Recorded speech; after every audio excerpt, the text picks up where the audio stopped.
The battery can be easily removed from the 2018 and newer Chevy Equinox key fob by locating and depressing the silver square release button on the side. Pull on the silver portion of the physical key or an attached key ring as shown and remove it from the fob.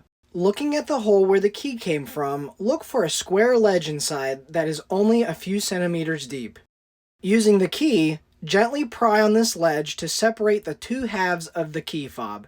Please don't force the opening of the fob. Significant pressure is not required. Pull the two halves apart and take note of the battery with the negative side facing us. Use the key or a small screwdriver and pry the battery out of its holder. Install a new CR2032 coin battery with the positive side facing downward.